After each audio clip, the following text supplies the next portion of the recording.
NFL Network has unveiled their list of the top 100 players. And guys, Dak Prescott is not on it. There were 15 quarterbacks in the top 100, including Carson Wentz, Kirk Cousins, Baker Mayfield, and Cam Newton. And a reminder that this list is voted on by other players. We're joined by Fox NFL analyst Greg Jennings. Greg, good to have you with us today. Good morning. Greg, does Dak belong in the top 100, in your opinion? He doesn't. He does not. And the reason why I say that, the reason why I say it is when you're looking at who's voting, you're looking at the players. The players aren't looking at this from a lens of the value of a player and America's the position. They don't care about that. They're looking at the impact, how great your impact is, and how you bring everybody else around you up. Okay. Period. And so when you look at the Dallas Cowboys and Dak Prescott, you don't see him elevating. You don't think of him elevating everyone else. You think of everyone else assisting him, and that's how he's viewed. It doesn't mean that he's not a great player or a good player. It just means that he hasn't done enough in the players' eyes to where, you know what? He's impacting and influencing everyone else around him versus being influenced by everyone that we're putting around him. When you talk about the other players that are listed from the Dallas Cowboys on this top 100, they're tops in their positions. They're like at least top 10, 12 in their position. But so when you time out. So Leighton Vander Esch, as a rookie, proved to you he's better than Dak Prescott. Just for the record, I just want to know. That's what we're saying? In his position. Yes. He proved to the players he was. Yes. Oh, okay. He stood out that much. Really? Any rookie that makes this list, you're doing a lot. Your wow factor is there. Really? And that's what it takes with players. It's not just about the position and the value of that position and how everyone holds that position in great regard. It's, look, when you strap on, am I concerned about you? Am I going to see something special? And that's what Dak Prescott doesn't provide for these players. Doesn't mean he's not a good player and they don't believe that. Go ahead, hater. I love how Greg set that thing up. Yeah. Greg set it up. He had that guy pause. He's like, he is not. You thought he was going to say, yeah, he deserves it. Really funny. Harsh. Yeah. See, Skip, once you get past the notion that the quarterback is the most important, he's the most valuable player. Once you get past that, because that's not how these players are evaluating it. They're evaluating, when I watch you, when I look across the field and I watch you play, or when I look at you on tape, do I see special? And what it tells me, those 1,000, 1,100 players, or however many that voted, say when I look at Dak Prescott, I do not see special. Skip, he has 3 offensive linemen that made it. He had a running back that made it. He had a wide receiver that made it. And your quarterback? You told me the quarterback is the most important. It's the most valuable player. But he can't make it? That should tell you something, Skip. Everybody can't be like. So, you know, in other words, 1,100 players, 2 analysts on FS1, and a bunch of execs are lying. But Skip Bayless is the only one that can see what we cannot. It has often been that way, and I've often been proven right. If you look at my career, just check the track record. I'm often, almost always, proven right, and I will be proven right on this one. I've actually already been proven right, but you're not seeing what you should be seeing. No, but all you want to see, and they just start with these stats, because if you look at the last 3 years since Dak Prescott's been in the NFL, the completion percentage has been the highest they've ever been in the history. So year 97, 98, 99 was the 3 highest years in completion percentage in NFL history. So he's out completing guys who are getting better and better and better, and he's still at the top of the list. Think about that. Thank you. No, Skip. You're talking about at the beginning. A lot of these guys that have a high completion percentage are already playing. So while you keep saying, okay, he's 10th in completion percentage, but he's 17th in QBR, he's 20th in yards per attempt, he's 22nd in yards per game. That says average. That doesn't say special. So, you know what happened once he got a true #1 receiver last year for the first time in his 3 years? They took off. When you're special, you don't need that. 7-1 down the stretch, and Dak had 3rd most completions in the whole NFL last 8 games, 4th most yards completed in the NFL over the last 8 games. What does that tell you? He can really throw the heck out of the football. And again, against the division rival, the defending Super Bowl champs, the Eagles, arch rivals, 2 fourth quarters and an overtime, 24 of 28 for 331 and 4 touchdowns and no interceptions, but not top 100. That is asinine, asa 10, asa 39. That's what that is.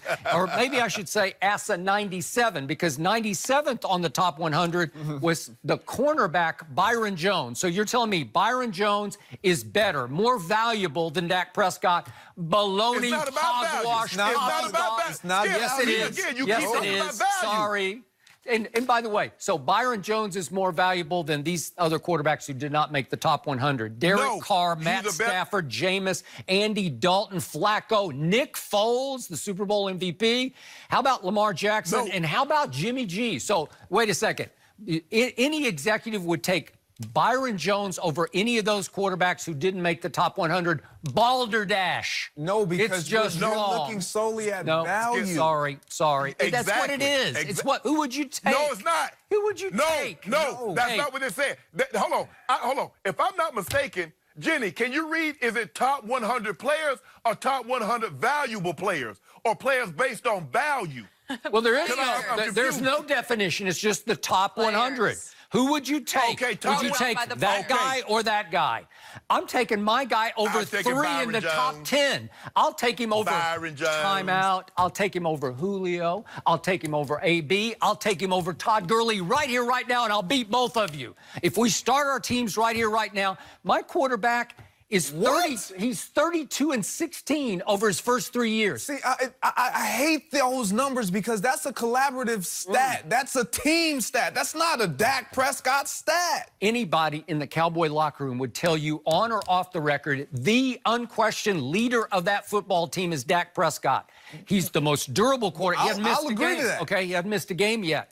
When it was time to put the money on the table in playoff games, the #1 QBR in all of pro football belonged to Dak Prescott. Just this last year, he had the best QBR in the playoffs in 2 games, but he was the MVP of their win over Seattle. If you watch that game, you'd say, the best player on the field was #4 for the Dallas Cowboys. He made all the plays, legs and arm, but he made all the plays. Not Zeke, Dak. And then what happened at the Coliseum against the Rams? Dak outplayed Zeke times 10 because Dak had one of his best games of the year against Wade Phillips' defense, and in 19 carries, Zeke went for 1.7 yards per carry. Really? It's a dependent position. Quarterback is not. Quarterback has to make decisions, has to make throws. You know what? You're right. The wide receiver is a dependent position. And your guy, and when you said your guy took off stats when who came to town? Amari Cooper. So in other words, he's dependent. He couldn't make Michael Gallup better before Amari Cooper. He couldn't elevate Cole Beasley before Amari Cooper. So that's why they're saying, Skip, your guy, there's nothing special about your guy. But if he gets a guy that makes this top 100, like Amari Cooper did, like Zeke Elliott did, like those 3 offensive linemen, you can have something. But he's not special. He's not anything special. Yet in his first 3 years in the league, he is the one with the most game-winning drives in the entire NFL. How do you explain that? So you can't. You're both wrong. I'm sorry. No, we're not wrong, Skip. You're just you're a little salty right now. You're touched. No, I'm not salty. I'm peppery. I'm just peppering both of you. No. So when you look at Dak Prescott, you're isolating and pinpointing specific points in his career or games. When we look at these top 100 guys, specifically let's just take these quarterbacks and most of these players. It's over their career. It's not this game is that. It's every single week. How many games do you need? With Dak Prescott, I'm not saying he won't make this list next year. I believe he will. Why? Because of Amari Cooper, and the sample size will be great. It will be a year-long sample size, not a 8-game small window sample size. Greg, he is going to make it next year because we're expanding the roster to 300 players. So we got to get him in. Because if we leave it at 100, he ain't going to make it. That's a funny joke. You know, See, you should do stand-up comedy. I'm thinking about it. I'll be at the Improv 2 nights starting next week. Skip. Right. You have to look, Skip. You have to look at 28. See, all you want to do is look at the last 8 games of the season. But what about the first 8 games? How was he doing? He was 3-5. But you don't want to talk about that. Was Zeke there? No, well, Zeke was 3-5, right? You tell me he's the bell cow. Wait, hold on. So we are also... help me out. What's Zeke's record? What's Zeke's record? In Dak Prescott's career, what's Zeke's record? Is he 32-16? No. His record is better than that because guess what? When he doesn't play, Dak Prescott is 4-4. When Zeke Elliott doesn't play. You were so unsure about that point that you leaned off camera so we couldn't see you say it. Right? Okay.